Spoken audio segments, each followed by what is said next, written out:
Anong mensahe ang kailangang marinig ng mga Libra mula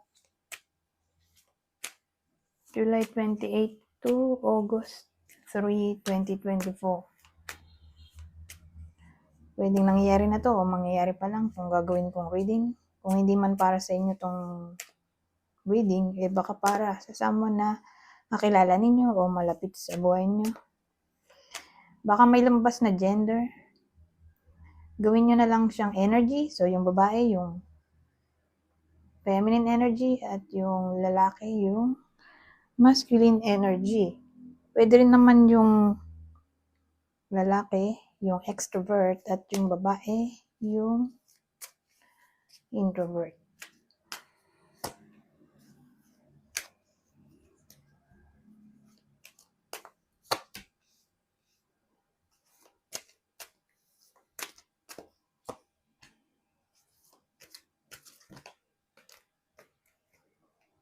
Oh, ayan, maganda.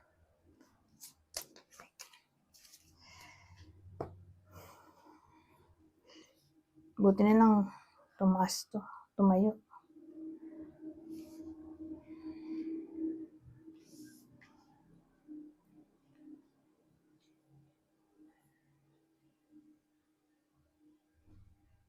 So, magsimula na tayo. Walang dating sa akin.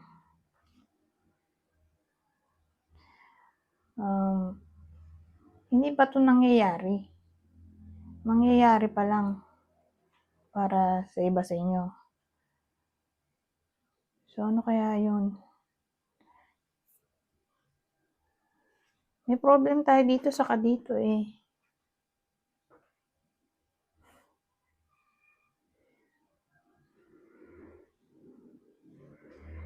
Ito muna, wait lang.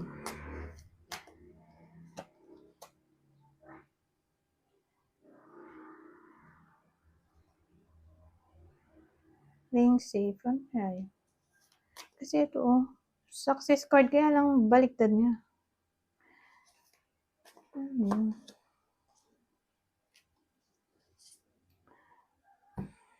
Kasi ito parang feeling trapped.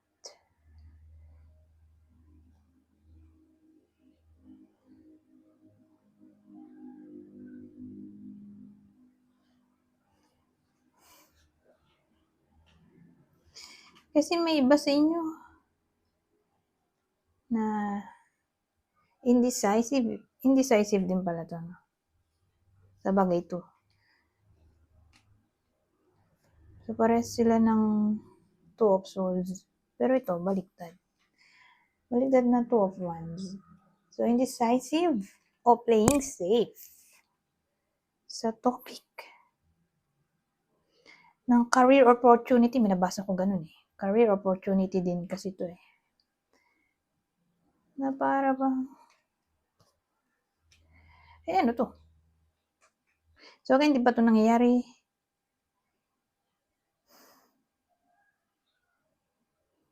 Ito kasi pwede rin tong feeling loss. Kasi, kung chariot, di ba, kalesa yan. So, meron siyang kabayo. Alam ng kabayo kung saan siya pupunta. Alam nila, pare-pareho.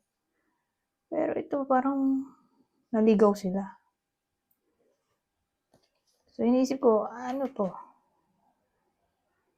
So, ito nga, may someone na indecisive o playing safe. Tapos ito, kasi nga may nabasa ko, tungkol din daw to sa career opportunity. O, ito siguro, employment. Na, ito, na-trap siya dito. Siguro hindi niya alam kung anong gusto niya sa ngayon, sa work niya. Hindi niya alam kung anong gusto niya i-pursue na career. O nalilito siya, parang hindi na siya masaya sa nangyayari sa buhay niya, sa career life. So sabihin natin may career. May career naman. Kaya parang hindi na siya masaya. So may someone dito di na masaya sa career niya. Na parang bang kino-question niya yung sarili niya na masaya pa ba siya sa work niya?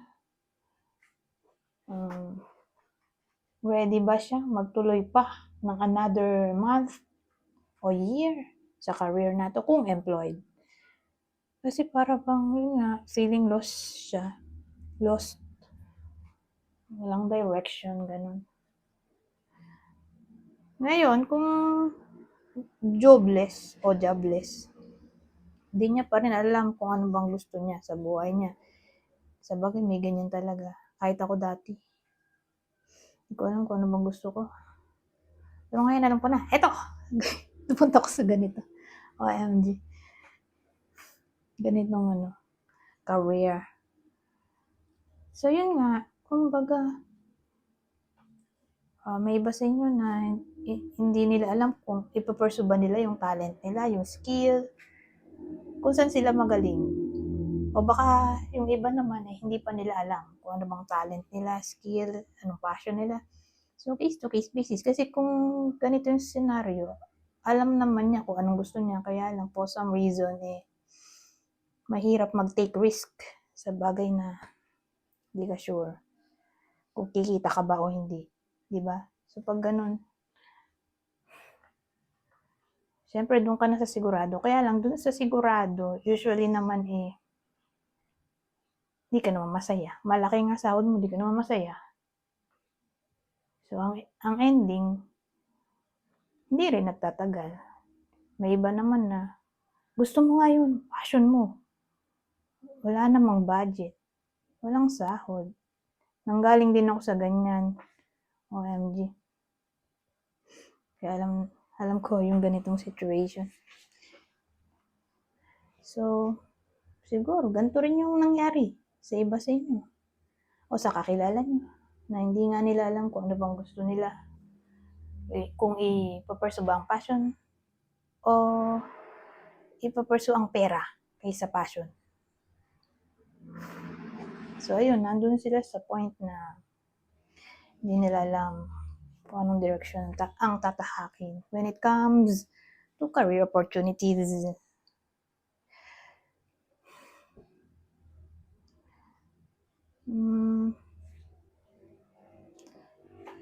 Wala akong nakitang detalye dito kung babae o lalaki. So, in general na lang to. Okay? O pwede rin naman para to sa kakilala ninyo na nasa ganito ring sitwasyon.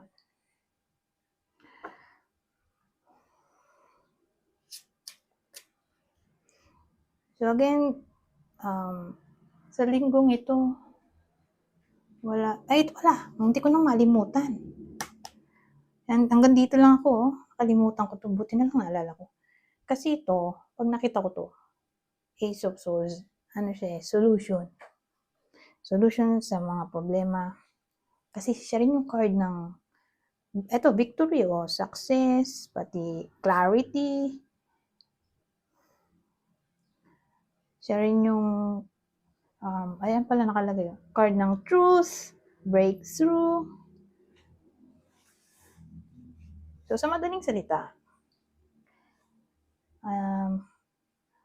kung namumroblema, at ganun nga yung sitwasyon, hindi niya alam kung anong gusto niya sa buhay niya. So, sa July 28 to August 3, somehow magkakaroon na siya ng parang clarity kung ano ba talagang dapat niyang gawin. Anong next step niya? So, ganyan. Parang may solusyon na sa problema niya. Action na lang ang kailangan gawin. Ganon. So, sa madaling salita, may decision making na maaaring mangyari sa linggong ito. Kasi para tong problem solving para sa akin. Yung Ace of Swords.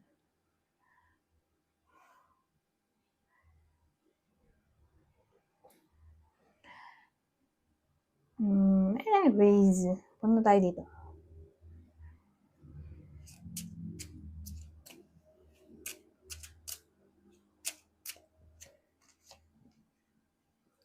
Hoy! May key. Sana maganda rin to. Maganda ba yan? ewan ko. Tingin ko maganda pa rin siya. Kahit pangit to. Kasi ito, saka to, halos parehas lang. To, saka to. Although, iba dito sa playing card. Pero pag binabasa ko tong Lenormand, hindi ko binabasa yung playing card. Nag-stick lang ako dyan. Unless playing card yan. So, pag playing card, as in playing card yung gagamitin kong meaning. Pero pag ganito, Lenormand, hindi ko binabasa yan. Yung playing card. Unless, nakalimutan ko yung meaning ng Lenormand. So, sa case na to, pag nakita ko nga to, parang ito rin yun. Pares lang sila. Solution. Clarity. Success. Yes. Answer. So, sa madaling salita, kung didikit natin to dito, ito kasi problem eh. Diba ito yung problem natin kanina? Ito. Diba? Pero again, di ba ito nangyayari para sa iba sa inyo? Nangyayari pa lang. O sabihin natin nangyayari na, pero wala pang solusyon. So, sa week na to, magkakasolusyon na nga.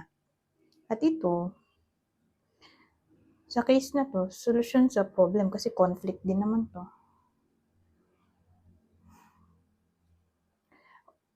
Reconciliation. Posible rin.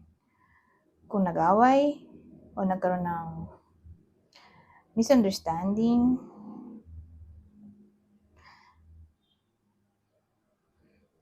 sabihin naman natin na ang problem ay negotiation. Ito, mukhang oo na nila yung ka-deal nila. Halimbawa, may iba sa inyo na nasa sales department o tawag dito, parang siyang negotiator. So, sa madaling salita, ma-persuade na ng iba sa inyo na pumirma sa kontrata yung tao na kausap nila o mapapersuade na nila yung ibang tao na umahalib sa kanila, makipag-alyansa. Pwedeng ganun.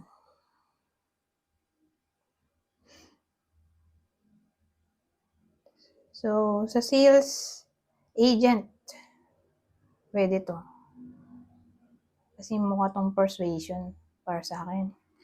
May mabibentahan sila. Ganyan. Na product nila. Sales agent, o entrepreneur, o businessman na lang. Businessman, businesswoman, na para bang may ka-deal, o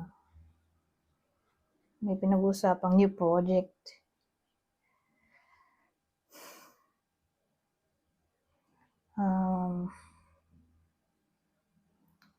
Solusyon sa mga problema.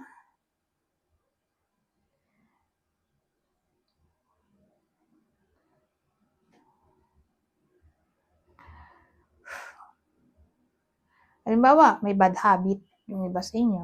Mukhang ma-overcome na nila to.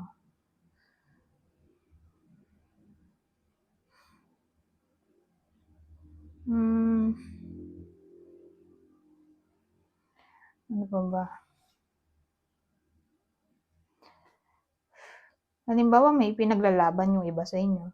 Mukhang mananalo sila. Papanig sa kanila yung tadhana, ganun. So, sabihin natin may pinaglalabang case o rights. Yung iba sa inyo, ito. Mananalo sila.